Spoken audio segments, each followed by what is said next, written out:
On the anniversary of the 9/11 attacks, Americans and American symbols in 2 Arab countries tonight are under attack by radical Islamist forces, and someone at the American consulate in Benghazi is dead. Unclear if that... We're not aware of any actionable intelligence indicating that an attack on the U.S. mission in Benghazi was planned or imminent. This is not a case of protests directed at the United States. It began spontaneously. We've seen rage and violence directed at American embassies. Sparked by this hateful video. Over an awful internet video that we had nothing to do with. Protests that arose because of the outrage over the video. This video is disgusting. Disgusting and reprehensible. Where there is an offensive video or cartoon. There was a hateful video. This is in response to a video that is offensive. You don't really believe that? Chris, absolutely I believe that, because in fact it's the case. They weren't there to demonstrate about some obscure film. As Leon Panetta said, it was obviously a terrorist attack. The government there saying that they had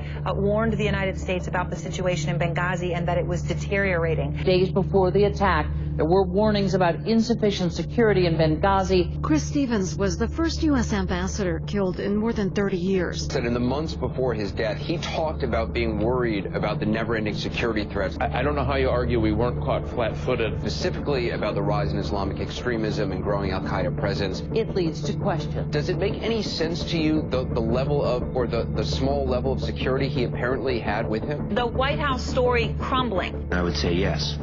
They were killed in the course of a terrorist attack. Hillary Clinton admitted that al-Qaeda was involved. It wasn't just a mob action. He said, it is self-evident that what happened in Benghazi was a terrorist attack. What happened in Benghazi was a terrorist attack. U.S. officials knew within 24 hours that this was an organized al-Qaeda attack. Which said the U.S. government knew about al-Qaeda's involvement within 24 hours of the attack. In the intelligence community, there are those who within the first 24 hours were saying this was a terrorist attack. Why did Ambassador Rice give the American people bad information? There is more proof that this was all part of an elaborate cover-up by the administration. It's either gross incompetence and negligence, or in fact they are lying. The president has a big investment in the narrative that not only is Osama dead, but al-Qaeda is finished. And some of these militias are affiliated with al-Qaeda. Al-Qaeda is very much alive. Clear that al-Qaeda is alive and well. Bin Laden dead, al-Qaeda alive.